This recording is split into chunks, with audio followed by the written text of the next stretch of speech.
If you like this podcast or the previous ones, please consider buying me a coffee at buymeacoffee.com/Frankie'sPod. It just goes to help fund the software and the hosting.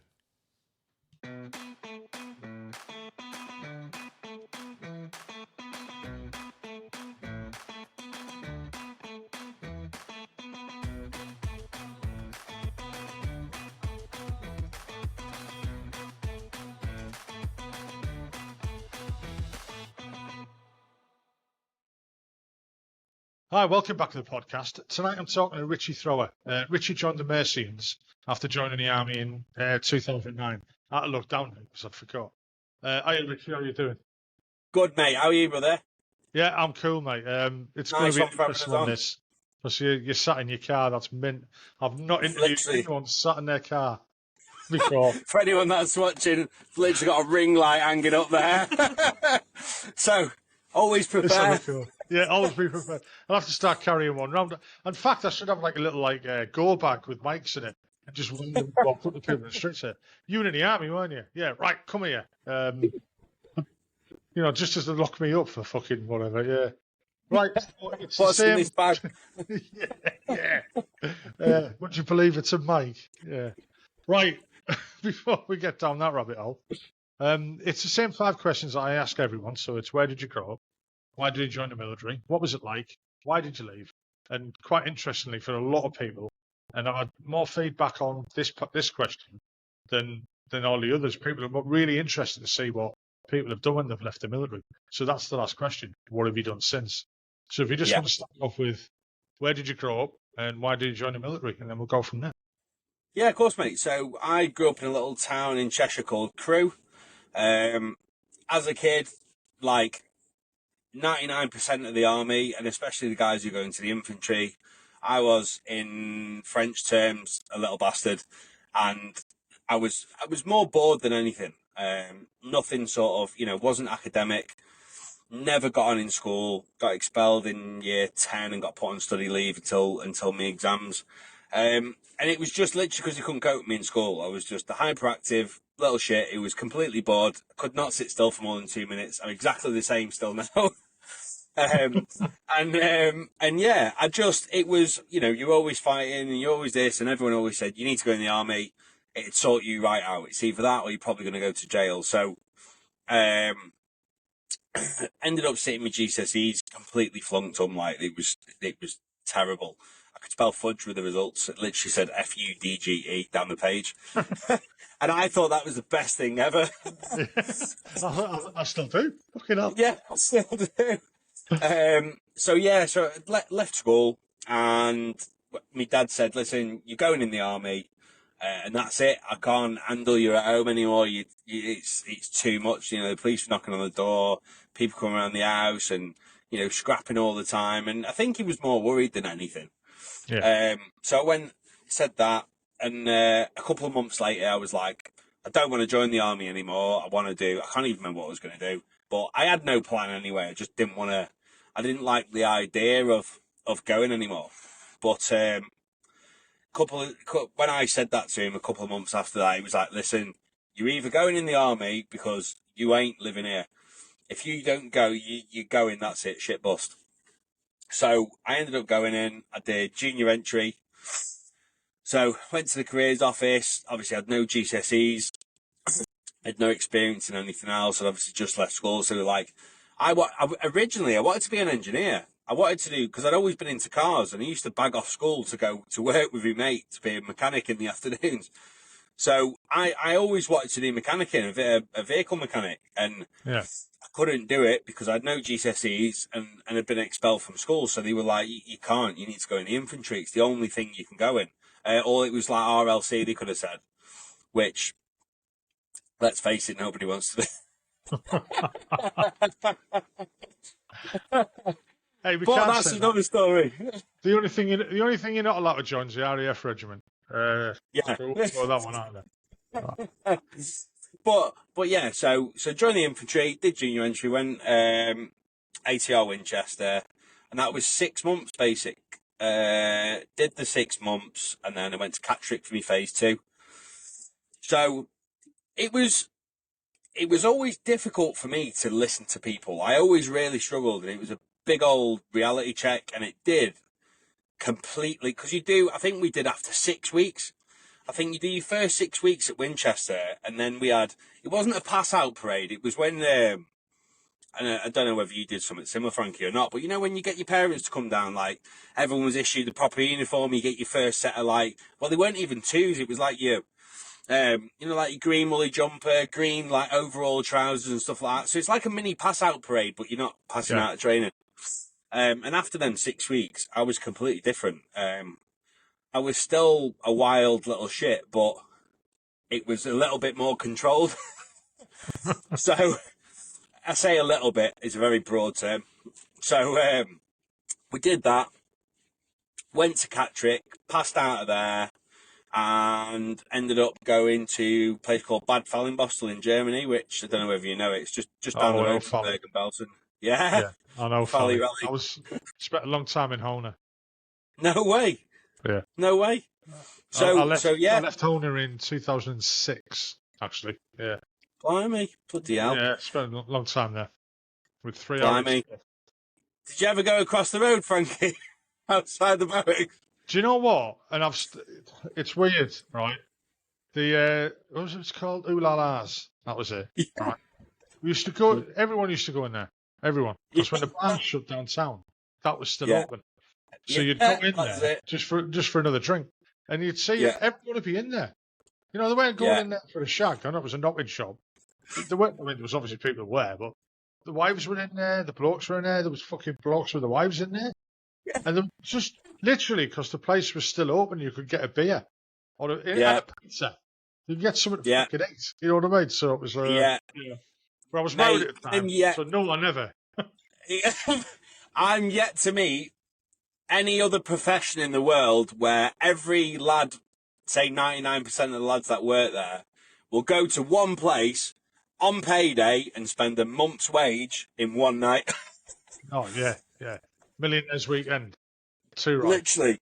And then, they're marching into the office in the morning going, I can't pay for scoff anymore. I need what's it called? I can't remember what they used to call it. Do you remember the lads when they used to get, what was it called? When you take out your wage at the end of the month and there's a lump sum, but we used to get charged like somebody. That's it. But yeah, so we did that. Spent 5 years in Fally, 4 years in Fally, and then I'd left. I'd done Afghan, done Herrick 14, and that was a real eye opener. Like that's what turns you into a man. If they say it was a shit holiday, but the weather was good. But let's go back a bit. Training. Oh, sorry, I've gone well over the top. You only said where did you fucking grow up? Right. If we go back to training, so you said your old man said you got to join and all that. You end up in a shit. Yeah. Go on the streets and that. But did you have any idea what it was going to be like? Not a fucking clue. Know anyone in the military before that or no? No. So my cousin went, but I think my cousin was in the signals, but only for a very, very short period of time. So no. I tried cadets as well. Like I think I'd been 3 or 4 times, and I couldn't deal with the fact that I'd gone there and there was some fucking 11-year-old sergeant major trying to fucking tell me what to do, and I was just like, this is bollocks, man. So I couldn't do it. I couldn't physically do it. So I did that, and then I also did in school. We did like a work experience thing, and it was, I don't know if you've heard of it. It was at Swinnerton, just outside of Stoke. If you've ever heard that, it's like an old, it's like not a nuclear base, but this old base. It had a load of like nuclear bunkers there. Which is an amazing place, but we did like a work experience sort of thing. So I think we went there for a couple of days, and we literally just got fucking beasted around for 2 days. And we were only 13 at the time, something like that. But I loved it, absolutely loved it. I was like, this is fucking nothing like cadets. This is brilliant. So I'd gone there, and I was just like, I could probably do this. Oh, you there, Frankie? You there, mate? Yeah, I'm here. You went then. Right. Yeah, but it does that. Just keep going. Yeah. So okay, mate. So yeah, I'd really enjoyed that. And I just thought, yeah, this is fucking brilliant. This is a bit more manly, like. Do you know what I mean? Yeah. Rather than the sort of poncy cadet thing with 11-year-old sergeant majors and that. So I loved it. I absolutely loved it. So I was like, yeah, all right, yeah, I'll join the army when I finish. So So yeah, the discipline then when you got to training, like, you know, as a recruit, how did you did handle the that? Because I've got a did the feeling, what? Sorry. you know, the discipline, you know, like the guys telling you what to do, the discipline of the army and stuff like that. Because I get the feeling that you don't really like that. I've got, you know, from Hate it, talking to you. Yeah. hate it. But I think it was a big shocker for me from going to not listening to fucking anyone to having to listen to people. And yeah, it was weird, but I kind of adapted to it quite quick. To be honest with you, like because you had, it was probably like a respect thing. I didn't listen to teachers because they were dickheads. A lot of them, and a lot of them were, you know, dickheads to me in the sense of like the things they used to say and stuff, which probably was the main reason why I didn't listen to them. But when you went into the army and you've got people, you know, with all these experiences, done all these tours, have done all these mental things in life, there's respect for them there for just doing what they've done. Do you know what I mean? Yeah. So I think I found it a lot easier to listen to them because of everything you know, they could back up everything that they've done, and you had a bit more respect for people. Do you know what I mean? So I was Yeah. completely amazed by, um, you know, I think we had a full screw medic, and he'd done, I think it was like 8 tours or something like that at the time. He was like, yeah, I've been Iraq, been Afghan, I've been Northern Ireland, been all these places, like all fighting tours. And it was just like, fucking hell. So you're like basically action man as a ninja. Do you know what I mean? And I just thought like these people were like, fucking hell, like you've been to 8, couldn't believe it. I was like, you've been to 8 wars and like not died. And like that was like the sort of headspace I was in when I was meeting all these people, and it was just like, fuck. You know, and they tell you all these stories, and like, you can't not respect them sort of people. Do you know what I mean? Yeah. I mean, it is the, you know, the guys that go and sent off to like Paybright and Harrogate, places like that. They are the best. You know, they're Yeah, on yeah, the dross there. You yeah, know, they sent the yeah, yeah, dross on the other ERE postings where you want to get rid of them. You know, yeah, yeah. I'd No, have plenty absolutely. of them ones. The Yeah, so you've got to pick the right guy to go in the right job. And yeah, I interviewed my old battery commander recently, who got out as he was a full colonel when he got out, but he was the CO at Paybright. yeah, And I said to him, I said, "Oh, well, you're upset getting, you know, that as your command instead of a fighting unit." He says, "Initially, yes, but once I got there and seen what was happening and you know the way people were getting trained, and you've got to remember everyone who joined up in your time yeah, knew that soon after coming out of training, you were going to go to the desert. You know, you were going to yeah, go to a sandy place. yeah, You know, and there was no way, especially joining like the infantry. There's no way of yeah, getting in with that. You know." yeah, yeah, yeah, So and when he mentioned that to me, I thought to myself, "Fuck me, yeah." So I tip my yeah, hat off to people who joined around your time. You know what I mean? When I joined, there was nothing happening. I joined in 1985. Fucking like you hadn't even thought of then. You know what I mean? The, yeah, the fucking hell, getting old. The there was fuck all happening. You know, I didn't do a tour till '88 when we did an emergency tour in Northern Ireland. You know, fucking we got plenty in afterwards. Don't get me wrong. But yeah, yeah, it was yeah, quite dead. And then in the early '90s, it was you just done exercise, Canada exercise, stuff like that. And then all of a sudden, Bosnia kicked off, which was, you know, great, another story. Um, yeah, and then after 2011, or well, after actually 2003 with Iraq, that yeah, was it, wasn't it? It was like, fucking hell. yeah, yeah, 2011. I was thinking of 2011, and 2011 is completely wrong fucking time. Yeah, but after like 2003, it just kicked off for everyone. So anyone who yeah, joined after that knew they were joining to go to war, more or less. You know, yeah, yeah, yeah. whether you realised that or not when you joined I is didn't. another No, thing. no, but now you've mentioned it. Yeah. But he said he took his hat off to all these people that were joined because they knew they were going in and going off. You know, and I was like, fucking hell, I never thought of it that way. We'd see kids come to regiments. Yeah. I don't know. I've been worse places.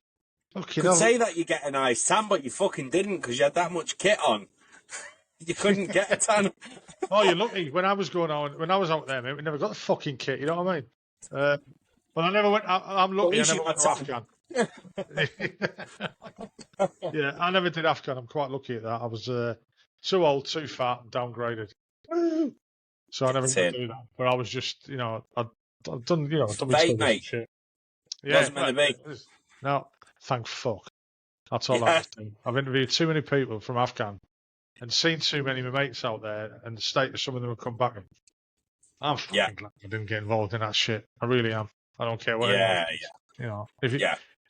Yeah. Right. Anyway, so back to that.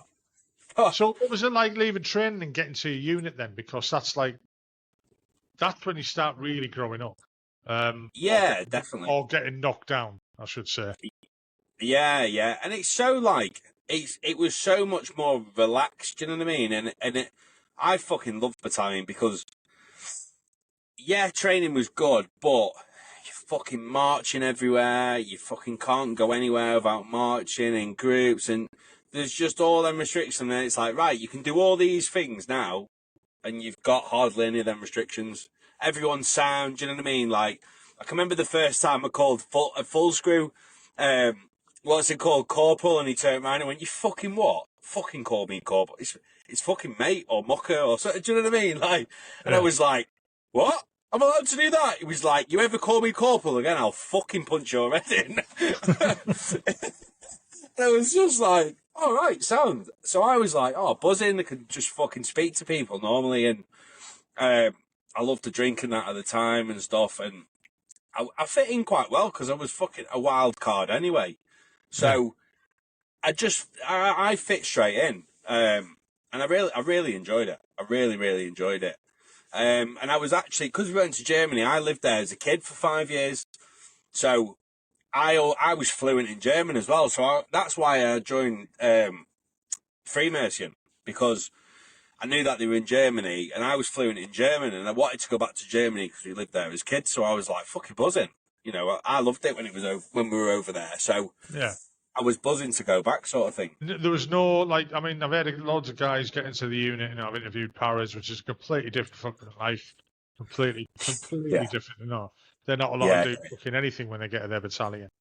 Even when I got to my regiment, when I left training, the initiation. Well, I was quite lucky in a way. There wasn't. It happened, but it never happened to me. I never got fucking strung up in grease and fucking beat the shit out or all like that. It didn't happen to me. Happened to plenty of other people, and I've fucking been involved in doing it as well. Mate, we had an initiation. So first night we went out on the piss and did a top shelf pint and got absolutely fucking blottoed. So we did that, stayed out, and I just drank it. The other lad didn't drink his, and he was like, and he was literally, this is disgusting. He was drinking his, and he was sick a bit in his cup and went, no, I can't drink that. So I necked mine, and then I picked his up and necked his. So I was like, fucking hero. So then stayed out, and I was absolutely obliterated. So we got back, and we had a section commander at the end of our block. And he was like, right, get your fucking DOS mats out. So we got all you can remember the floor mats, the green floor mats. Where you put your DOS mats on top. So we got them. And we was like, right. So these were new lads. So we're like, right, winner stays on. It's like, what the fuck are we doing? He's like, hold your arms out. And I thought, fucking hell, what's he going to do? Puts these fucking mats on her arms. So we're fucking, straight arms. You got these fucking DOS mats on your hand. And he was like, right, fucking whoever doesn't get knocked out wins. There's 4 of you. So I was like, I fucking got this, mate. I went in on people big time. So we were just smashing each other up with these fucking mats on our arm. But you couldn't bend your arms, so we were just like, But I'll never forget that, because the next day I must have pulled on my bicep because I couldn't. I woke up the next day and I couldn't move my arms. I was like, my arms are fucked. But it must be obviously because I was hitting people at the end of this bag, and it was fucking hyperextending my arm every time I was hitting someone. But yeah, apart from that, I mean, you hear so many stories, and I never had anything like that. And I know loads of people that have said the same as well. It's maybe a bit of an older thing, maybe. I don't know. I think it is. I don't know. I spoke to a guy last week. He's got his own podcast called Guys Talking. You've got to say that term, because if you don't, it sounds like guys stalking, and I'm not stalking no guys. Very different YouTube channel, that one, I think. But lovely bloke called Phil, and we talked a lot about. So he joined in the 90s, and there was still a lot of that. Let's call it a bullying culture, really. As to what it was. I mean, to us, it wasn't. It was just fucking life and banter. It's like normality, wasn't it? Yeah, and that's just what you're used to. But the army changed, and it had to, and in a good way. Whether people agree with that or not, it had to change. It really did.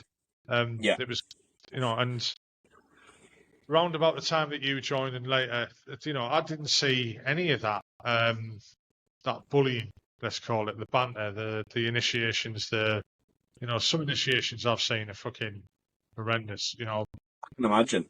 Some of them involve like deep heat in certain places, put it that way. Yeah. Yeah, I remember. Yeah, poor kid. Anyway, it wasn't me. Did not do that one. Yeah, but it's got better and better and better. And whether that's changed the way people are in the military, I don't know. The older guys will say, "Yeah, well, it was harder in my day." Well, yes, it was. But then again, it was harder when the Romans came to Britain. It's not then. It's very much later now. Whether that's a good or a bad thing, the old guys will say it's a bad thing. The younger guys will say it's a good thing. The liberals will say it's a good thing. When I joined, I think there was a good balance. Do you know what I mean? I think now, fucking hell, some of the stories I'm hearing now is insane. Like, apparently they've got red and yellow cards now. Oh, it's gone past that. They've got iPads now. What? They've got iPads.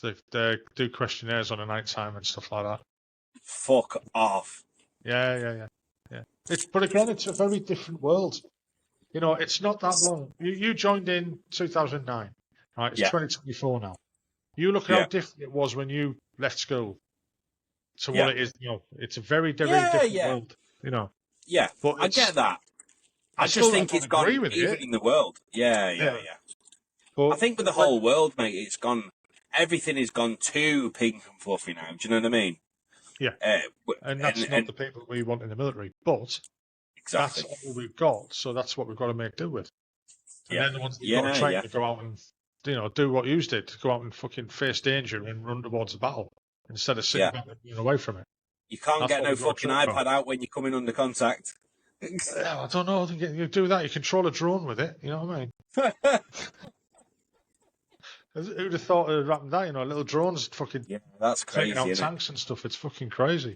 Yeah. So what was your first tour then when you left, or once you got to your battalion? What was the first tour? So it's Afghan. Yeah. So I only did the one tour. But yeah, I did Afghan, and that was Eric 14. That was, and I went there when I was 18. I bet that's a fucking shit guy. Mental, and it wasn't at the time. It's only like recently where my little cousins recently turned 18.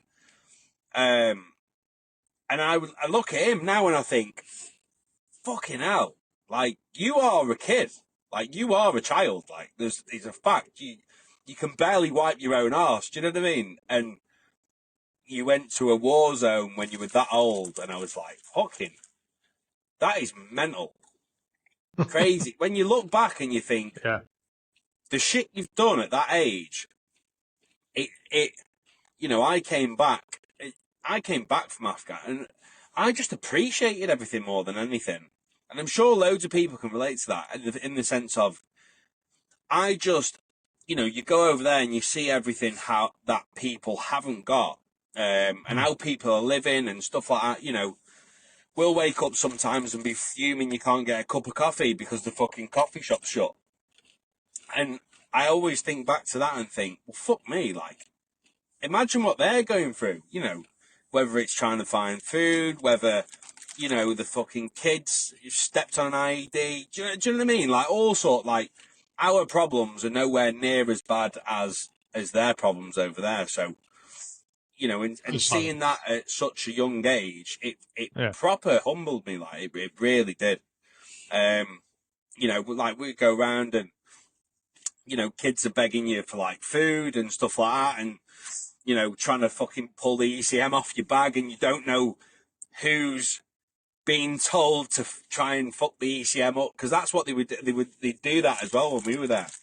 You know, Terry Taliban would say, right, they've got ECM on the back, the guy with the big fucking antenna sticking out, you know, go and unplug that or go and try and screw it off, do you know what I mean? And they used to pay the kids to do it. So then the ECM didn't work, so you walk down and they go, whoop. So was it like a kinetic tour for you, that one, or was it kind of mild? I mean, I don't think the nations had a time over there at all, did they? No, I wouldn't say mild. Like, it was fucking hairy, mate. Like, it you know, the whole time that I was there, and not luckily, because it's not luckily, but we'd lost one of the lads, and that's when it really fucking, you know, really was like, shit. Like, this isn't a game. Do you know what I mean? This is fucking real life. And because I always thought all the way, because I think everyone had gone out there in September, and I wasn't 18 until November. So I went shortly after I was 18. And I was like, I can't wait to go on tour, can't wait to go. And all the older boys in there were like, listen, just be careful what you wish for. It's not necessarily what you think it's fucking cracked up to be. And I was like, listen, I've been fucking here. You know, I've been here for 2 years. This is what I've been wanting to do. I want to just go.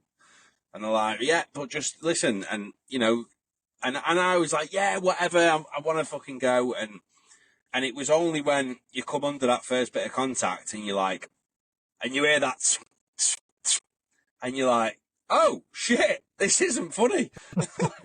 But even though it sort of was, because my mate Tilly, and if you post this on TikTok, he'll comment on it, because this was brilliant, but not brilliant.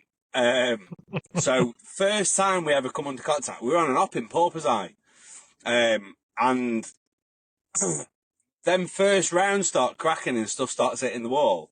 I fucking looked at Tilly, my mate, and just started pissing myself laughing at him. And just looked him straight in the eye, just went, and started laughing my head off.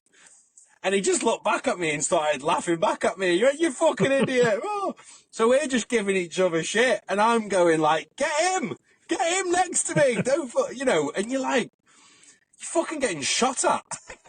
And you're having a laugh and a joke. And I sort of said to him that after, you know, everything had finished, cavalry came in, sorted everything out, it was all sorted. And Tilly just came up to me and was like, are you all right? And I was like, what the fuck? I was laughing my head off. And he was like, mate, most people do it. He says, you either laugh your head off, cry, or just freeze. He says, I'm yet to meet someone who didn't do one of them three. He said, so yeah, he said, as long as you're all right now, I was like, yeah, let's go. I'm all right. Buzzing your tits up, yeah. This is fucking adrenaline at its best. And, you know, luckily nothing happened to anyone. But yeah, I think at that age, just fucking, it's mad when you look back and you think how early in life you actually are. Yeah, I mean, I work with kids. I say kids, the early 20s. You know, the kids to me. Yeah, but yeah. It's like they seem to have no life experience. Yeah, yeah. You know what I mean? It's like, and I think you don't have to do anything hard. No, well, they're doing the work with me. They do everything. Stand to. I wonder if I can incorporate that into the office. I don't think I can. Yeah. Men. Digging in outside, I don't think I'd get away with that, no. Although I might try. Plus, give it a go. Yeah. So I mean, it's like, so what was the you say you experienced the rush of the first contact and stuff like that. What was like it? How did everyone gel while they were out there? I mean, I was in the Unbelievable. artillery, so I don't really appreciate how close. And I know because I've worked with the infantry, and I know how Yeah, close like the platoons, the troops, the sections, they all are together. yeah, What was your little community? Let's call it a community, for want of a better word. yeah. What was that like in the face of adversity? Fucking brilliant. Yeah. Absolutely brilliant. Yeah, yeah, absolutely. It was. You'll never, and I've always said this to anyone like, and anyone that's been in, I'm sure it's any part of the forces, you will never meet lads like it anywhere else, in any other job, anywhere else in the world.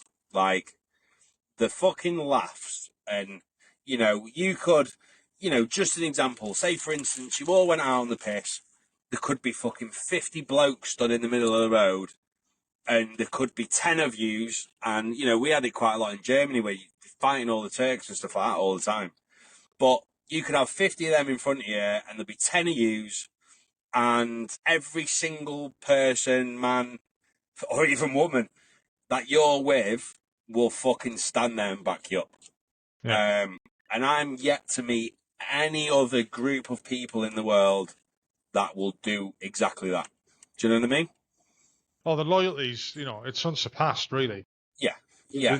And I Yeah, think I get quite fucking it up now with how full of shit people are outside of the army. Like now, I've really, really fucking struggled with, because I went in security when I left, just skipping forward a little bit. And the fucking attitude of civvies in general is totally different. You know, we were all, we were always told that no matter how shit the situation is, no matter how shit the job is, it gets fucking done, and it gets done 110%. yeah, When you try and tell someone that's not been in the army that, they can't comprehend it. They no, don't physically get it. And I'm like, and still today, I really, really, really struggle with that, with the difference in attitude. And I'm just like, well, just fucking do it. Whatever it is. And nobody else has got that mindset. So I really, really struggle. And even now, it's still, it's stuck. I experienced loads of that when I got out. I couldn't Yeah. understand why, when somebody has to do something, they didn't do it There's a there and then. fucking choice, like. Well, just like there and then, you'd be like, right, this needs doing, right. So I'd go off and do it, and they go, "Have you done such Yeah. and such?" I did it ages ago. Or, well, you're supposed to. What? Yeah. Yeah. And I struggled, and I still struggle now and again, where I tell people to do stuff, and it doesn't Yeah. get done. It's took me a while to sit back and go, hang on a minute. Yeah. Somebody said this to me, and it took a while for it to sink in. Right? Yeah. They're not wrong. We are. Yeah. Yeah. Yeah. We're the ones who are wrong. We're the ones who are in their world. So we Yeah. have to Yeah. Yeah. conform to them, whether we like it or not. Yeah. Unfortunately, that is the gist of it. That's the way it should be. We don't Yeah. have to like it. We don't have to agree with it. We have to fucking whinge at each other about it, because that's what we Exactly. do. And we have, we have the Far be ability less to. moaning. Yeah, de Villiers wrote in one of his memoirs. The soldier's never happy unless he's moaning. Yeah. And there's nothing truer. Sorry, there's Yeah. no Yeah. truer Yeah. word He's about dead right, that mate. is true. Definitely Dead is. right. If they're all whinging, that's all right. It's a good We're day. happy. If they're quiet, that's when you've got to worry. If they're quiet, the morale's 100%. fucking that low. You know what I mean? Yeah. Yeah. Yeah, but no, we've got to 100%. fit into their world, unfortunately, because it is their world. We were there to protect them, and whether we feel aggrieved that we don't get, recognised Yeah. enough and stuff like that, that's another thing. Yeah. That's Mate, you got should on have since seen me. Roman times. Honestly, I used to get. So when I went in security, I started out as obviously security guard and I was doing the doors. This is when I got out. And then went supervisor, manager, general manager, ops director. And through that whole time, like the MD, because I was very good, I was very good at my job, and I always got stuff done. So the MD Yeah, loved us to bits in that sense. but the fucking piles of complaints that he'd have off people about me was unbelievable. Richy Thrower, I was doing a job I was walking around on a patrol, and I've got Richy Thrower shouting across the site going, "Stop fucking minting, you cunt, and get around that site." I was one of them, and I was just like, yeah, he was bimbling around, and like the MD's like, "Rich, I wasn't even in the army, but I can tell that you still think you're in the army." Yeah. He's like, "It's not like that. They don't get paid a lot of money. They're walking around slowly. People have got injuries. Like, fucking get rid of them." And it's just that straight away, like, snap attitude. Do you know what I mean? Yeah. Like I say, it is hard. We've got to appreciate their world. Whether we want to be in it or not. So, what made you actually decide to leave the military then? Mate, so what it was, so this is a bit of a shit story, this one. So basically, I'd come back from Afghan, and about a month after I'd come back, went on R&R, and my best mate ended up having a motocross accident. And cut a long story short, I went to Birmingham Hospital, and he said, "Listen, I'm going to have to turn the life support machine off at 7:30 in the morning, or whatever time it was, early in the morning. And, if not, he's going to die anyway, so we need to turn the machine off." So he'd banged his head, and his brain was bruised, and the swelling was going to kill him, sort of thing. And this was my fucking best mate. So I come back from Afghan thinking, right, I'm safe, everything's fine, I'm appreciating everything. I was really happy that I was at home, and then the life just sort of went, boom, have that, you cunt. So that really spun me out, but it was probably the fact more so that when I was at the hospital, and I went outside to make a phone call, because I was meant to be in Warminster on the Monday on a my RS2 signals course, and I rang me platoon sergeant at the time, and I was like, "Listen, my best mate is literally dying. He's going to be, they're going to turn his life support machine off in the morning. I am not physically or mentally there to go. Like, I could not stop, in absolute bits."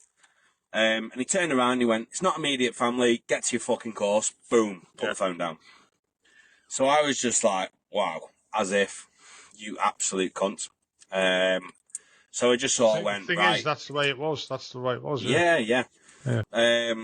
So I just thought, fucking hell, I can't believe this. So I didn't try and ring you back or anything like that. I then, the next morning, I rang my sergeant major and I said, "Listen, sir, this is what's going on. I rang my platoon sergeant. He said this. I need to be here. Like, I can't, if I come back now, I will be a fucking mess, and I don't know what I'll do. Like, I am a live wire at the minute. Like, and all I want to do is just see me best mate off. They've just turned life support machine. He's just died this morning. I'm in fucking bits." And fair play to him. He turned around and he said, "Listen, I can't say anything for you to do anything different than what he's told you to do. But I'm not going to think any worse of you for you staying off to go to your best mate's funeral." So I was like, right, okay, yeah, brilliant, nice one, really appreciate that. He said, "Listen, just go to the funeral. I'll see you when you're back. We'll get it sorted, don't worry."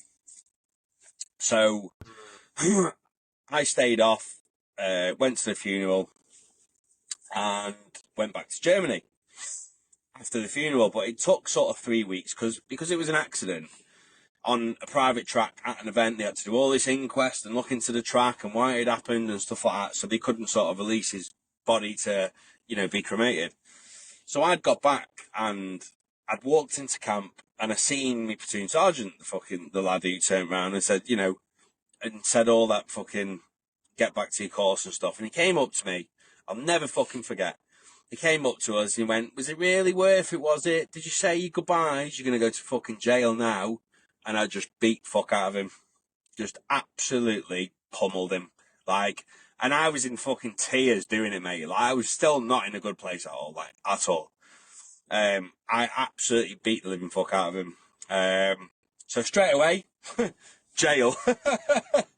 And basically, and it wasn't Collie, it was literally into on the other side where Four Scots were based while I was waiting to be charged for being AWOL. And because the army had the way I thought of it was, I've fucking done all these things for you. I've been to fucking Afghan, I've been through all this hell and training and all these things, and you're going to fucking treat me like that.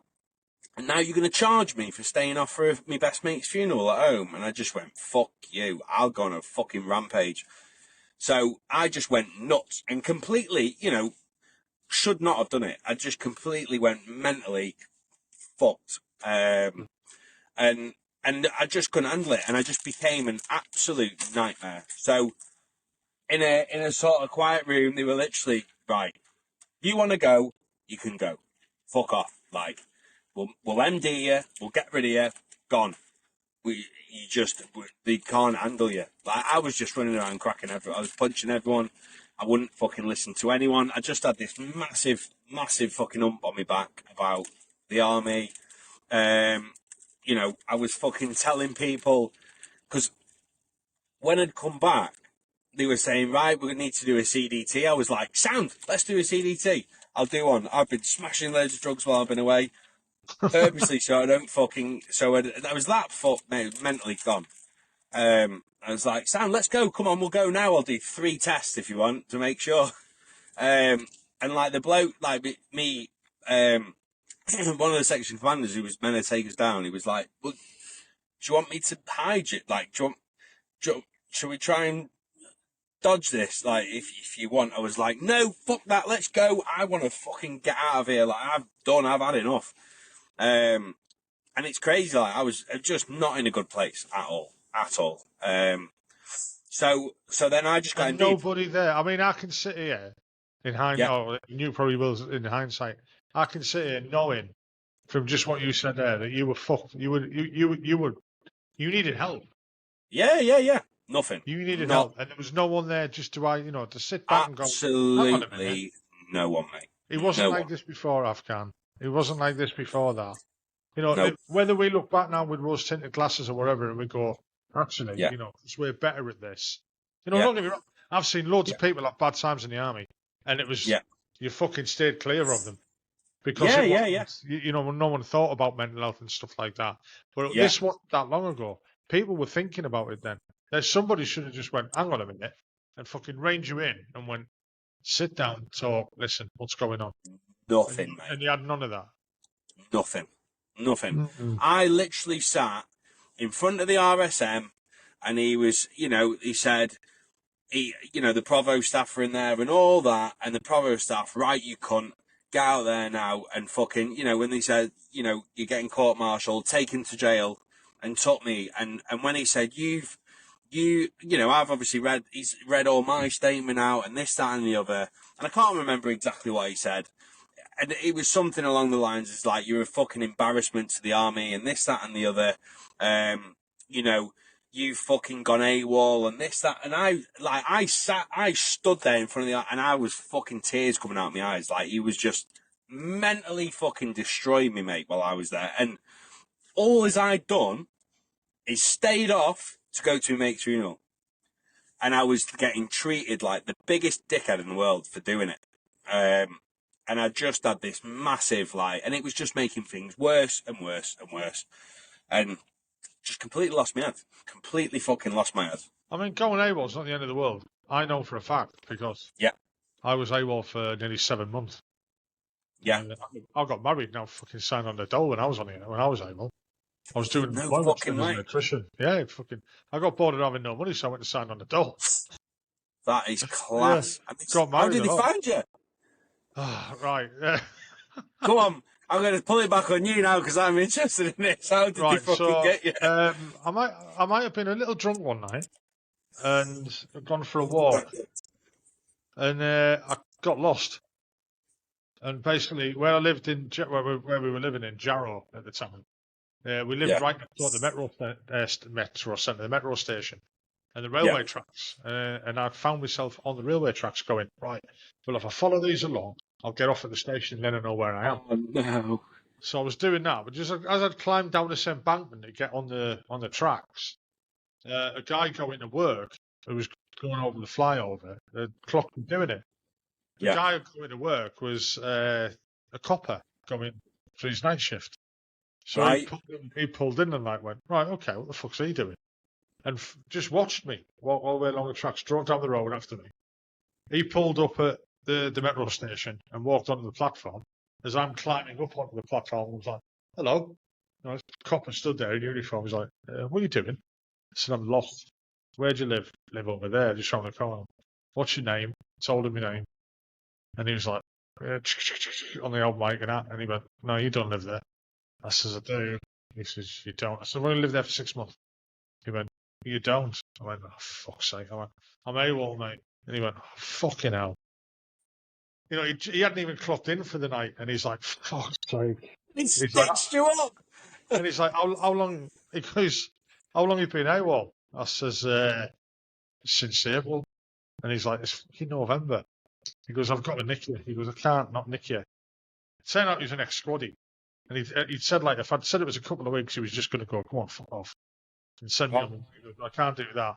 And they put us in there, they locked us up for the night. And they had every guy who was on that night shift were all ex-squaddies. So they brought me fins of beer in and fish and chips. That's class. That's fucking.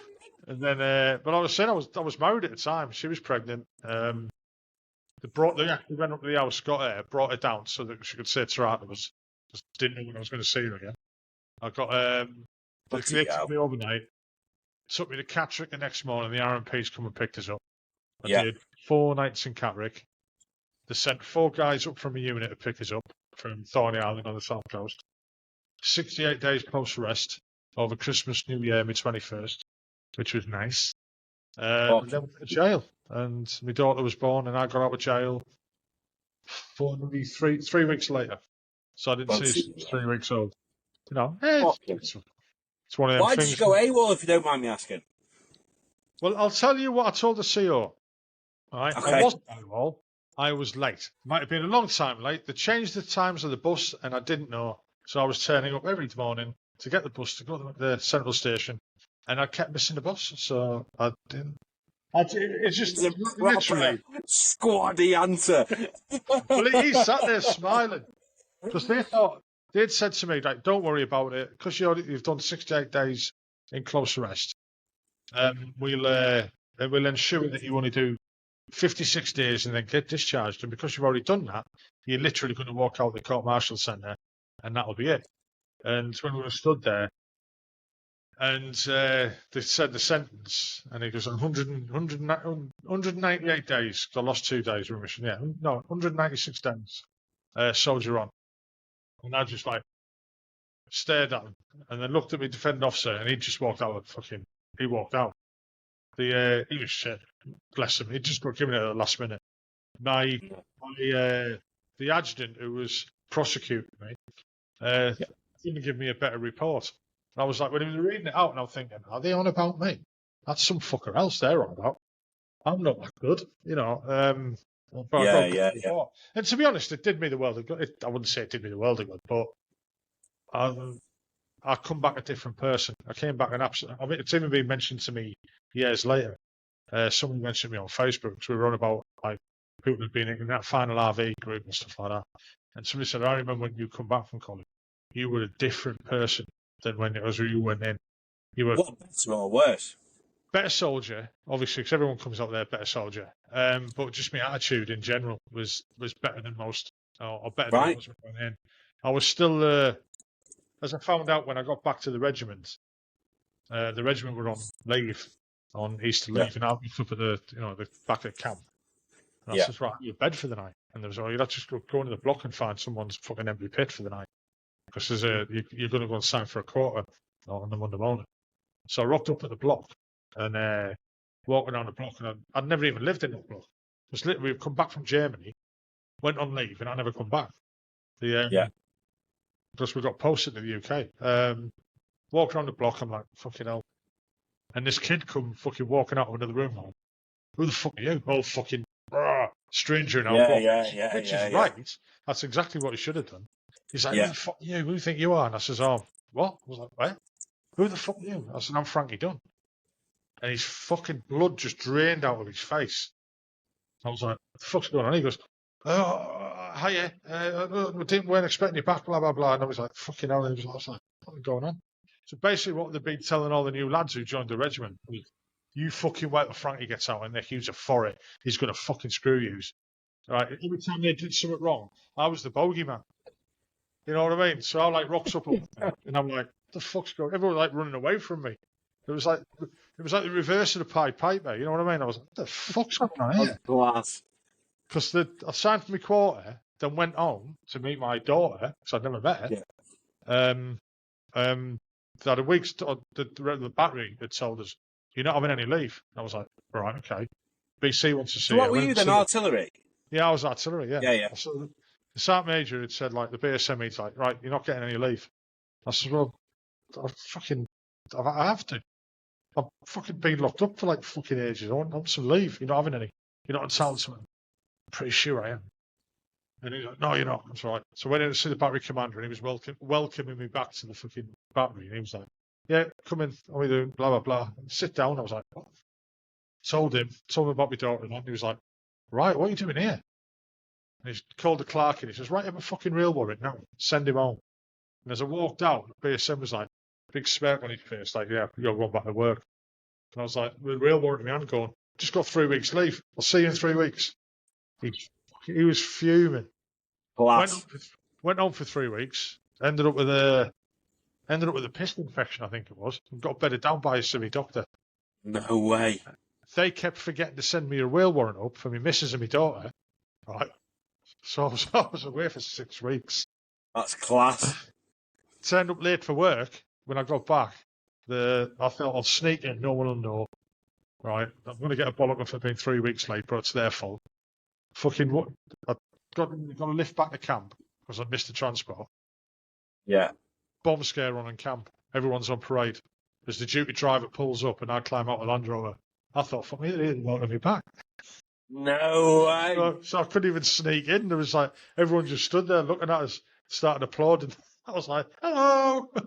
That's brilliant, that. I blamed the battery clerk, you know what I mean? So he never fucking sent us a real one, fuck it.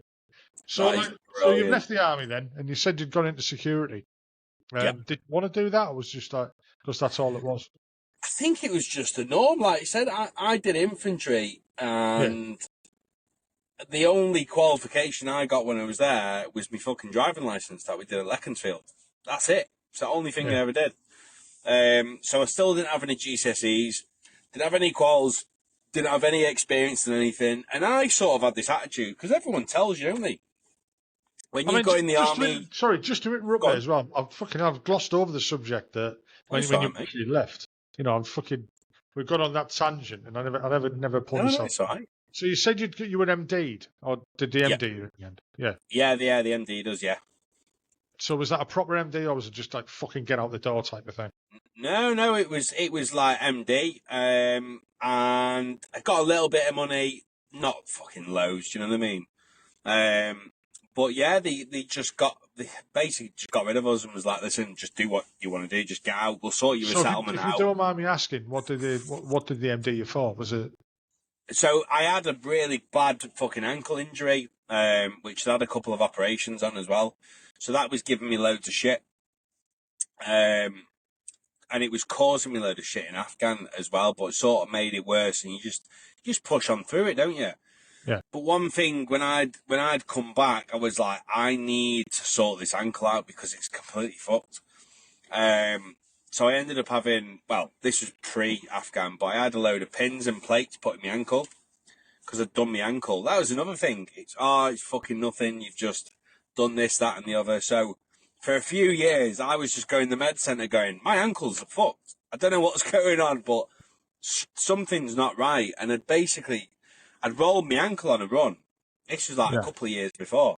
And just over and over again after that, I just kept rolling it. And I'd torn my tendon, like permanently, in my foot.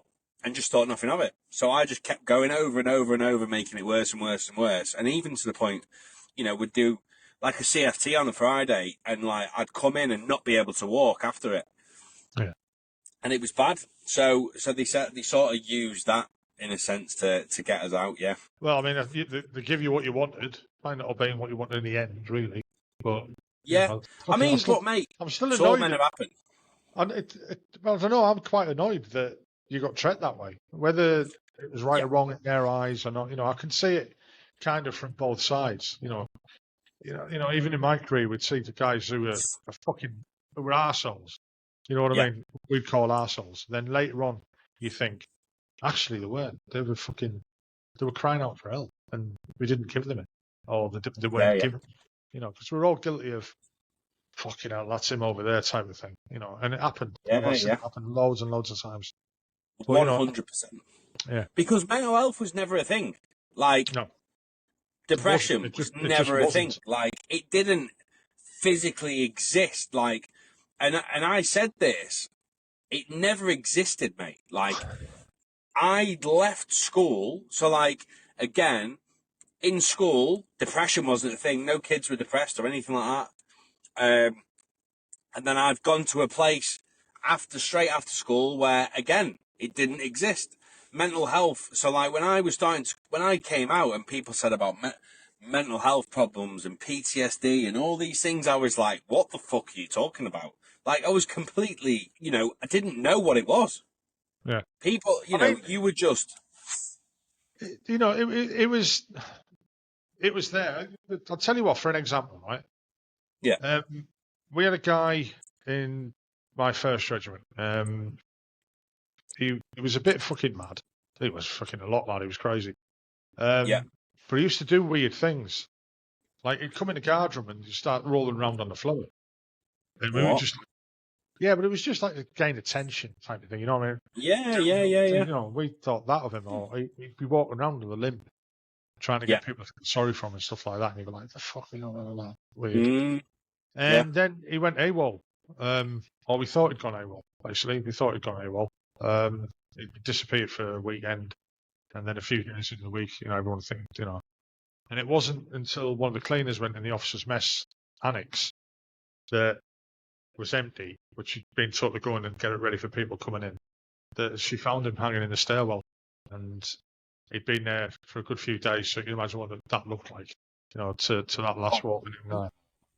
He'd just gone in there and fucking hung himself, and nobody, nobody knew why, but obviously he had issues, but fucking hell, you just think he's a fucking fruitcake, you just fucking stay away from it, type of thing. Mate, since I've left. Time to there, Yeah. Mate, since I've left, I think 4 people have committed suicide from who was in my unit. Yeah. Since leaving. I see it all the time. I mean, I've lost 3 mates who've took their own lives, and other people who've attempted it. And it wasn't. And the worst thing is for one of them, he was fucking great lad. He was with us on a FTRS appointment. He was ex Stafford's actually. He was getting help. He was getting help from the NHS, but they were so on demand. And the morning he did it, he called them for help and said, "Look, if you don't fucking come and help me now, I won't be here at the end of the day." And they didn't do anything. They just put it down to fucking cry for help type of thing. And it was too late. His wife at the time, he hadn't long been married. I mean, she's fought hard and long. She's appeared in front of Parliament and stuff like that, and they've done amazing things to highlight, mental health and the suicide for forces and stuff like that. But I mean, we can't be. Let's put it this way: we can't be greedy about it. Every profession suffers from it as well. The building trade is one of the biggest. Do you know what I mean? But I can't comment on that. I can't comment on that, and I don't want people to think that just because we were in the military and we're saying, "Oh yeah, mental health this, mental health that we don't appreciate that other industries, other aspects of life have got the same, the same problems, because they do. It's just Yeah. that we can comment on the way we see it and the way it's affected us and affected the families and there's people still serving with suffering from it and fuck Yeah. knows what's going to happen in the future. It's better than it was. It's a lot better than it was. I know that for a fact from Yeah. Yeah. experience through Up Courage. It's got a lot better. I wouldn't say I wouldn't be here. I've had plenty of dark thoughts of, and Yeah. Yeah. Yeah. I don't mind sharing one of them. Was I always wanted to drive into a wall, driving the motorway. Right, there's a fucking bridge coming. I'll just fucking swerve, and that'll be it. And then I wouldn't, because I knew for a fact with my luck, I've never won the lottery, but with my luck, I'd hit the bridge. I'd end up having to pay for the fucking bridge over it. My car's knackered, and I'll be in pain, and I'll survive. So what's the fucking point? Just carry on. You know what I Yeah. mean? So that was that part of my brain's going, yeah, do it. This part of the brain's going, don't be fucking stupid. And It's a luckily, weird this old part of the place to brain be won. in it. Yeah, your It's a fucking weird mind's old, mad. It is. It's and crazy. mate, I'm so grateful that that time was the only time I've ever the little bits after, but when Matt died and stuff like that, like I lost my shit. I'm well aware that looking back now, I'm well aware that I completely, at points, completely fucking lost my mind. But after that, apart from like a few bits here and there a year where I'd left and just go a bit fucking weird for a couple of months. Apart from that, I've always been sort of all right, and I think that is literally down to just me telling myself, and it's fucking sad, like telling yourself, what the fuck are you doing? This isn't real, blah, blah, blah, you need to crack on. And that attitude that you always taught, crack on, stop being a divvy, do you know what I mean? Like all them things that you're told, oh, it's not a problem, this is fake, and do you know what I mean? All that things. And I've just absolutely drilled that into myself. And, I've never even had a counselling session. Like I've always just gone, just crack on. Need to fucking crack on. Do you know what I mean? And get shit done. And now I'm really grateful that I am absolutely fine. Life is fucking amazing, and I'm almost grateful for all them experiences because they've now shaped who I am today. Do you know what I mean? Yeah. I think it's who you surround yourself with as well. 100%. Yeah. That's Don't get me the. wrong. If I went out now drinking and fucking smashing, devil's dandruff and stuff like that all the time, I would fucking lose my shit. Completely lose my shit. But I know that if I go down that road, that's what's going to happen. So I don't. Good. I'm trying to get off the beer. Fuck that. I don't want it. I love it. Yeah. But if you enjoy it, mate, as long as you're not going, mad and stuff like that, like, why not? If that's what you enjoy doing, fucking do it. But as long as you're not completely abusing it, if that's what makes you happy, that's what makes you happy. Yeah, everything to moderation in the end, really. Yeah. So you've left the military, you've gone into security. I take it that's not where you wanted to end up, even though it sounded as though you were doing quite well. No. And what it was, mate, and this was only March last year I'd left the security industry completely. So I was nearly working there for 10 years. And it was fucking toxic, mate. And it was getting to the point where I was going into work and, like, I would say, like, jokingly to the missus, like, I'm going to kill someone today at work. I'm going to fucking blow someone's head off. And, like, she'd just laugh or say this, that, and the other, whereas I was being fucking serious. Do you know what I mean? I was genuinely at the point where I'm like, I can't mentally do this anymore, but I need to go anyway to earn the money, like. I was on a really good wage. I was on 102 and a half grand a year. I had a fucking gold Amex card, company car, with all the benefits included. It was great. But that whole environment was making me paranoid. It was weird. Most people that work there were fucking bellends. And I hope you're watching this if you are watching this. But it was a shit place surrounding to work in, and it was making me really, really unhealthy. And it was horrid. So, cut a very, very long story short. So I used to race bikes. So at one of the rounds, my bike blew up. So it's British Supermoto that I used to race. My bike had blown up at one of the rounds, so I couldn't get my bike fixed for the next round.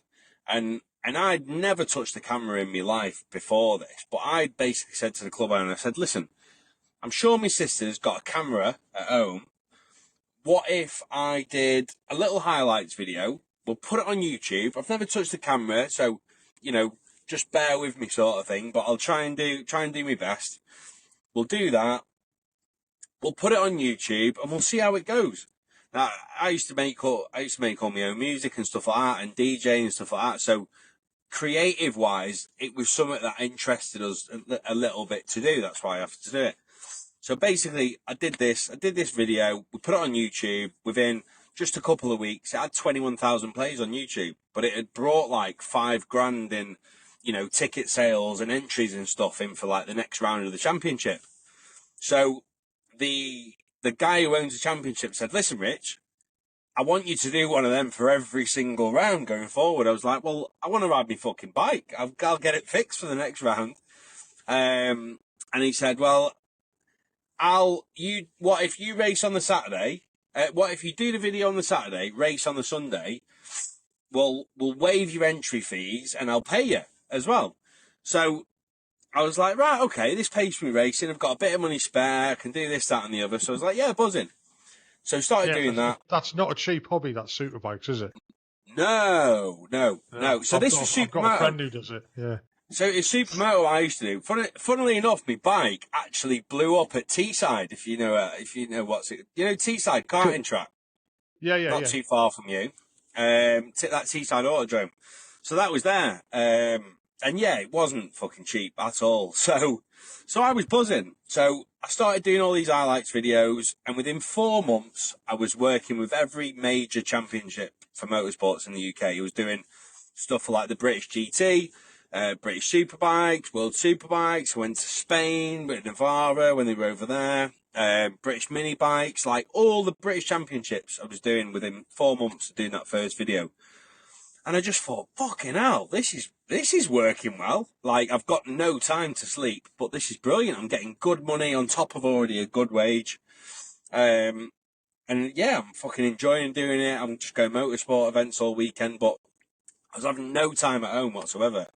And because of all the editing and stuff like that, I was literally coming, you know, I'd go to work at 5 o'clock in the morning, drive to Runcorn, and then I'd get home at, say, 6 o'clock, I'd have me tea, kids would go to bed, and I'd jump on the laptop and fucking start editing away. So I had zero time, and then I was away all weekend filming again. So I had no time whatsoever, and work was getting worse and worse and worse in the sense of, like, we'd got bought out. It's all big, messy story. Like, we got bought out, we went bust, fucking changeover, a load of stuff with a load of fucking Liverpool gangsters. And it's proper messy, but that's a story for another time.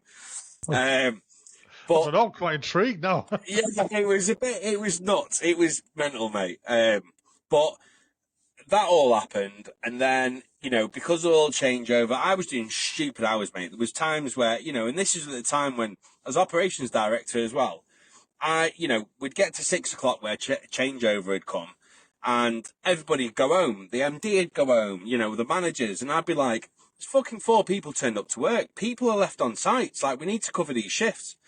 And they'd all be like, oh, fuck it, whatever, the MD, she was a fucking rat.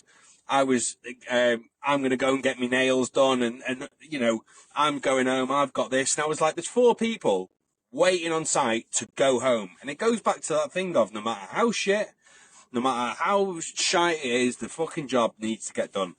And I'd sit there, and I'd covered like 3 of the shifts, got there, covered 3 of the shifts, and like, right, there's 1 left. I physically can't find anyone for this shift. So I'd fuck off to site. And after working a full day shift, I'd go man the site then until the morning shift to get there. So it's doing like 24-hour shifts sometimes when you couldn't get a bloke. So I'd do all these things, and then it was one weekend I was going to British Superbikes in Spain and Navarra to do a load of filming, all expenses spared, paid good money to do so. And I was sat in Manchester Airport, and I got an email off HR. who absolutely hated me because she was terrible at what she did, and I just call her out at every opportunity possible on how shit she was, because she was a horrible person. So she sent me an email saying, we need a performance review about your performance. And I just thought, and this was like 2 days before I'd done a 26-hour shift to cover a site. So she was trying to stitch me up. And I just thought, fuck you, mate. Like, I'm done with this. I'm so done with this. Like, I'm not happy. I'm on my way to Spain to do something I'm really, really enjoying, getting paid really good money for it. So fuck it. So I literally just emailed her back saying, I quit. You got your wish. See you later. So I quit my job, and I rang the missus and I went, Kirst, I've quit my job. She went, you fucking done what? I says, I've quit. I'm done. Absolutely done with it. I'm not doing it anymore. I'm going to do this video marketing stuff, and I'm going to make it work, I promise. So she starts going mad. You fucking mental, bloody. We had just had a little boy a year before. And she was like, you're mental. All the family, friends, everyone were like, you're stupid. You're on 100 grand a year. You're going to quit your job to go and do this Ponzi video stuff and this, that, and the other. And I was just like, I'll make it work. It'll be absolutely fine. I was like, I'm literally ready to blow someone's head off. I need to get out of this space, because if I don't, I'm going to do something really, really fucking stupid that I'll later regret. So I did that. Fast forward then, a year. So we did 126 grand turnover in the first year doing just that, just the video. Second year, the account was just doing the end of the year, and we've done 260 in the second year we're doing it with no experience, no knowledge about it whatsoever, all from that first video, and just doing something that I wanted to do. And having that, because one thing I used to get really wound up over, I knew what needed doing. With a lot of these jobs and all these jobs that I've had since, you know what needs to be done. And when you go to someone and say, right, we need to get this done, and either it makes them look stupid, or, we haven't got the resources, or, whatever stop somebody doesn't want to do it because it'll make them look bad, or, whatever that reason may be, I was always hitting roadblocks. In every job that I was in, I was always hitting roadblocks. I was like, right, this needs to be done, but we need to do this. And you'd always hit a roadblock, so it'd never get done. And it fucking boiled me, like, because nobody cared. Nobody, even though it wasn't my business, I was trying to tell a business owner, we need to do this. They just didn't care. No, costs too much, this, that, and the other. So I just think I stepped into my own little world and did my own thing. And I was able to just hit it full on, do everything that I wanted to do, but also from like a strategic point of view, go, right, I need to do this. I'm going to get this done. And it has just gone from strength to strength ever since. That's amazing. It really is. I mean, I'm quite jealous. I really am. I'm like, mate, but this is it. Like we were saying before, there's no reason why you can't do exactly the same thing. Exactly the same thing. There is. It's called a pair of fucking balls. That's what that is. But you've got to set, don't prove it, but you have got to set down there. Hang on. Dip the camera down. It'd have to have a pretty good zoom lens, mate. I'll tell you that.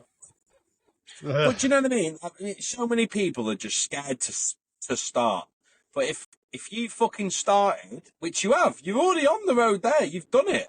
Like, you've started. It's just a case of doing fucking more episodes now. Like, and you'll be on to a winner. Yeah, well, like I said, to me, it's a hobby. I don't think I'd want it to take over. I say to take over my life, it fucking has. Or to become dependent on it, if you know what I mean. You never know what will happen in the future. Mate, it's whatever makes you happy. Whatever you're happy doing, do that. And, one of the best things for me about it is I get to meet more people. One of the things that I suffered with once I left the army was I lost touch with everyone. That was down to me. It wasn't down to other people. But we all do that. We do that thing in the military where you don't see each other for a long time, and you just gel again straight away when you see each other.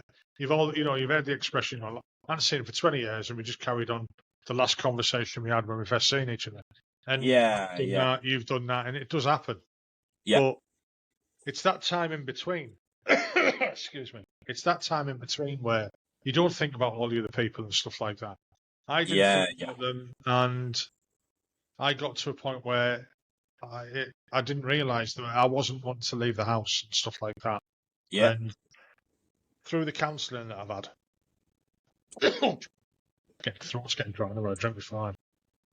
Is that I'd never accepted me leaving the military type of thing. I'd never settled. There was no finality for me. It was I just kind of walked into Civvy Street. There was no leaving dues or anything like that. And I know it took me a long time to accept that I wasn't in the army anymore. And it's only recent. Yeah. And that's only recently, after being out 12 years, that kind of thing's finally hit home. And I wonder whether that, because you've had a totally different experience to me. I wonder whether that is because you were there and nothing as such happened from sort of like the army against you. I wonder whether I was able to break away from that a lot easier because I sort of was like, fuck this. Do you know what I mean? Yeah. And because you didn't get You that. weren't institutionalized. I was. Yeah. And that's not a bad thing. Like, it's a fucking easy thing to happen. And, I felt really sorry for a lot of people. Yeah, we fall into the pension trap. Yeah. And it's, mate, not only that, though, but, one thing, another platoon sergeant said, oh, fucking hell, Thrower, I don't know why you're getting out.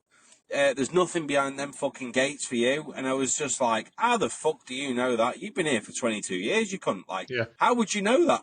Do you know what I mean? Yeah. And it's so, you look back now and I feel sorry for people because what's on, don't get me wrong, there's good experiences, there's bad experiences in the army, but it's completely made me as a person who I am, and it's given me so many different values and stuff like that, and like that'll always stay with me. But if you go out into Civvy Street and use them, especially on your own business, you will fucking fly. You will absolutely fly.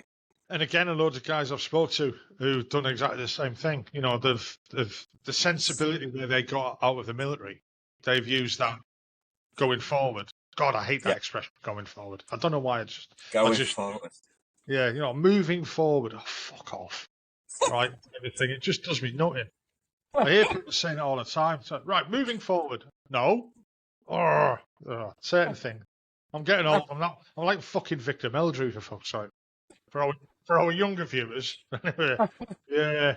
It's like, they've used the same mentality almost that you have as well. They've used their lessons from the military, and that can do attitude, and they've strived, and there's other guys who've come out of the military and tried with them values or just not succeeded. Not everyone's going to make it. Not everyone's, some people are going to be pitched by and stuff like that. Some people are happy to just muddle on and be happy, just whatever makes you happy, it's whatever makes you happy, and people shouldn't feel let down obliged by themselves if they feel let down by themselves for not reaching certain goals and stuff like that. Yeah. If you're at a happy place and you're a comfortable time in your life, fucking male menopause, points at yourself. You've got to be happy with your lot. Yeah. If you 100%. find something else to do, or encourage yourself to find something else to do and see if you enjoy it. No. I mean, you've got this media company now, and it's not just like because I'd like people to look it up. I'll put the links for everything in the show notes and stuff. Nice one, so I'd like fucking I'll use it as advertising type of thing. The 3.5 people who listen to this, one of them might want a wedding video. I don't know. Or his fucking kid on a fucking push bike or something. You never know. But it could be, use it as advertising. So not just, it's not like just the super bikes and stuff like that you do within your media company. Can you just explain a bit more about other aspects of it? And because I've seen like you do podcast type things and stuff like that, interviews with people. Do you just want to give us a talk about that as well, please? Yeah, of course. So our main sort of thing is video, social media, and paid advertising. They're the three things I know that we're really good at. Anything else outside of that, I outsource to various different people who are shit at what they do.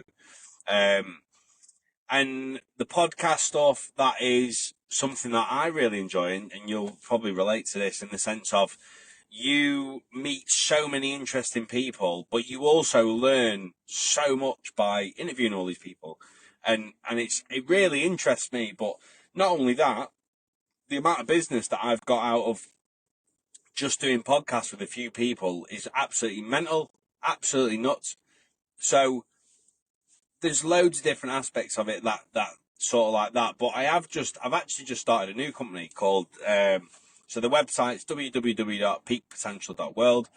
And the reason it's an online membership platform. So what that is for people to go on and learn and literally become experts in sales, marketing, you know, being successful on YouTube and how to do it step by step, how to run a successful podcast, how to get it out there, you know, how to market that, you know, music production, business knowledge, tax, like anything you know, mental well-being, obviously a big one, your mental health, mindset, well-being, you know, what you can do to improve every aspect of your life. And we've got some amazing people involved in as mentors, trainers and stuff like that. But not only that, it's at a really affordable rate. So like I've spent north of £20,000 on mentoring courses for businesses and stuff like that over the past couple of years. And one thing I noticed when I tell all my mates and people that I know in business and stuff, you need to get on this course, you need to do this, you need to do that on that course. It's brilliant. It's changed the game for me. You know, so many people always turn around and go, well, I can't afford £8,000 for a course. I can't afford £10,000 for a course. I can't afford £2,000 for a course. So I just thought to myself, well, you know, I've done all these brilliant things now in such still a short space of time. Even though it's 2 years, it's still short space. But what if I can do something for people who were exactly the same place as me, and you know, fast forward their sort of journey. If they want to start a business, if they want to do all this, you know, I often get people on social saying, how did you do what you do? How did you start? How did you do this? And how did you do that? And I was just like, I could offer so much, and I'm lucky enough to know so many people in all these different spaces that are experts in what they do with like the YouTube stuff, the mindset and mentoring and business coaching and stuff like that. I was like, so I literally just asked a load of my mates and just said, I want to do this. Would you be interested? And they all went, yeah, fucking definitely. That'd be brilliant. So we started that. That's all live now. Content goes on there every single week. We've got some unbelievable people coming on. Like, it is absolutely mental. And the lowest tier starts at £10 a month, and the highest one is £80 a month. Being an £80 a month one being literally sort of, in whatever aspect it is you want to do, a professional within that space will literally hold your hand through the whole process and tell you exactly what you need to do and show you exactly what you need to do. So it's completely affordable for anyone, you know, anyone. And one thing I'm doing for the ex-forces, anyone that's ex-forces and ex-police, anyone that's, you know, served, whether you've done a tour, whether you've not done a tour, it doesn't matter. Whatever membership tier they sign up for, I'll upgrade them to the next one completely free. So like if they sign up for the 10 one, I'll upgrade them to the £30. If they sign up for the £30, I'll upgrade them to the £80 completely free. Just need to provide some, you know, whether it's a picture of them in the army or whatever it is. What have I got? Yeah. I've got a flag. I've got a flag, look.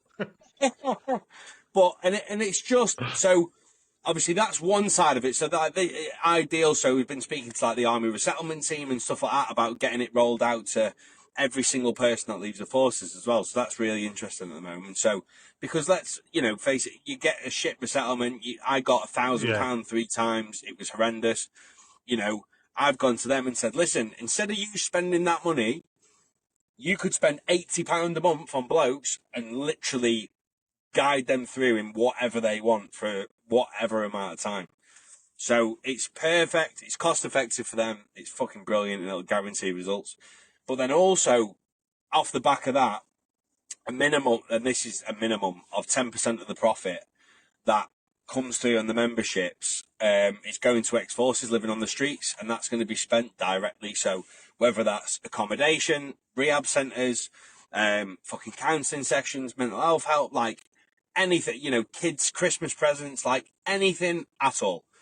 Yeah. Anything that, you know, people that, you know, both me and you have done the same thing, just need help, because there's so many, you know, fuckeries now with charities, and, you know, I'm sure you've seen bloody loads yourself, you know, there's so many scams and stuff going on, and I'm sure they do help a couple of people, but, you know, Help for Heroes is an example. Like, I boycott them all the time because they've got so much money sat in the bank, and they could literally sort out the fucking problem like that.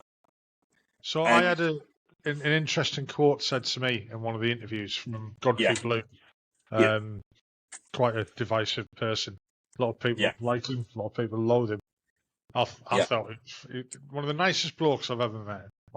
In reality, yeah, but he said to me, "Look, if you're willing to pay into a charity, check what the CEO gets paid. If the yeah, CEO of that charity gets paid more than you do not pay into that charity because they're wasting their money." yeah, And I'd never thought of that. And I was like, "Fucking yeah, yeah, he's right. He's actually right." You know, yeah, whether people like him or not, he's right in that respect. I think he is. yeah, I've yeah, spoken to guys, I've spoken to guys from they've set up We Served. I've interviewed a guy from the Northern Ireland Veterans Awards scheme, yeah, and they've both, similar to you, they're coming out with paid models yeah, that people sign up for. The way We Serve look at it, it's Amazon for ex-forces. You're paying a monthly fee, and you're getting certain levels of, they're not offering the same sort of type of things that you're offering. There is some overlap. Don't get me wrong, yeah, but they're not doing that. The guy who I spoke to in Northern Ireland, he said basically we're doing it as a paid service, almost like a recruiting service, but you've got to pay towards it. yeah, And I've watched other things about this and read other things about this, and what it is if you're paying for something, you'll use it. yeah, Right? A lot of people out there think just because I'm a veteran, I should be given everything. Right? No, and that's not the people you want either. no, You do, no, no, it's not. I do. I want everything for fucking free, right? don't we Because I'm all? tight. But that's not about the veteran. I'm just a tight ass. You know what I Yeah, mean? yeah, But if you're yeah, willing, if you pay for something, you will use it, and yeah, then and that'll benefit because it will get used. yeah, and it's that two-tiered thing to it, you know. Not only cause, and the actual platform and the use of the platform isn't dedicated just for people who are ex-forces. Like, the benefit and the profit, yes, that is, because that's something that's close to my heart. But the actual platform itself, this can be anyone. People that are unemployed who haven't been in the forces can use it to, you know, gain that knowledge, get into a job that they want to do, or get into a trade that they want to get into. You know, it could be a lady who's had a kid and wants to get back into work and wants to pick up a business and, you know, just make money off a laptop at home. You know, it could be absolutely anyone that walks on this planet could go onto that platform and learn something Yeah. in whatever it is that you want to do.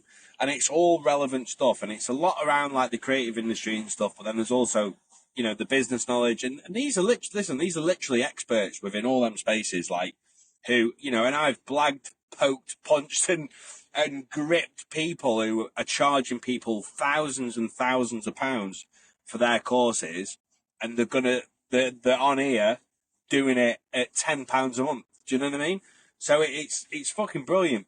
But not only is that aspect helping people, it's all the end result is we are going out, and I am single-handedly gonna fucking pull every single ex-forces off the streets. I mean, that's a bold statement.